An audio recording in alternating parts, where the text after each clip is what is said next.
Hi guys, welcome back. I just wanted to add a quick addendum to the video that I posted yesterday on our off-grid super insulated cabin that we're building. I was really wishing that I had showed you some detail on the foam insulation because not everybody knows what that is.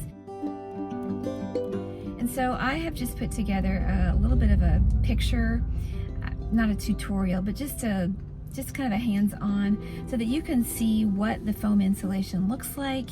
Now this is not the only kind of foam insulation. It does come in different colors, thicknesses, and R values, but I've just included a few of the types of foam insulation that we actually use in our cabin.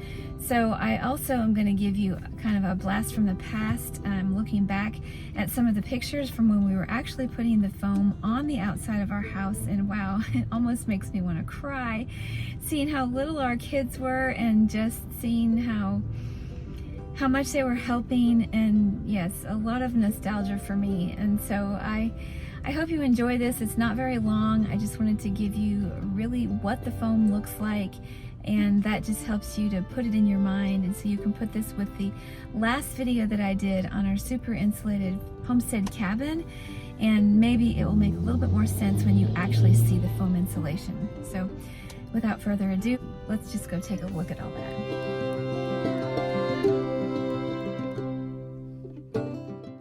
Just for a little recap, for the sunroom porch that we built, we put foam insulation underneath 3 inches, and then we've been putting R13, and that's what the boys have been working. We've been filling the gaps with the super gap filler, crack filler, expanding insulation.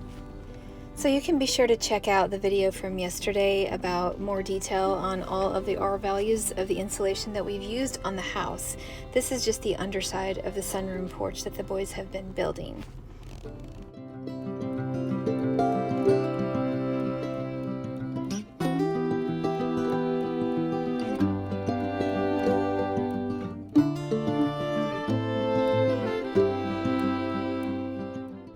We tried to fill in all the gaps with the expanding insulation so the building is super tight. And because this foam was stored out in the weather, it is a little bit rough looking. Here we have pictured several years ago a pile of the foam insulation that our friends brought down from Indiana for us. They loaded all this up in their truck.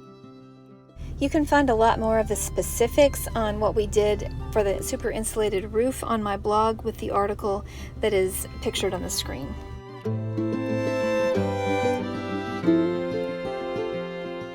This is the 1-inch foam insulation, kind of a beat up piece, but it is 1 inch. This is like what we put on the downstairs. This is a tattered piece of the 1-inch foam insulation like we put all around the first level.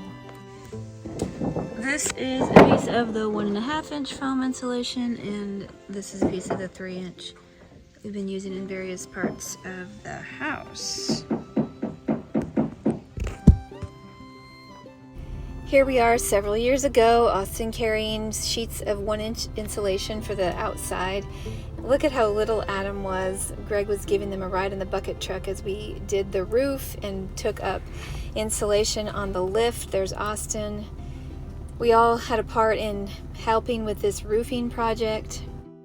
Basically, everything on the outside of our off-grid cabin is wrapped with foam, and on the inside of the shop level, there's also the foil-lined foam inside the 1-inch. Here we are just seeing various stages of the building project. There you can see on the roof where the purlins are.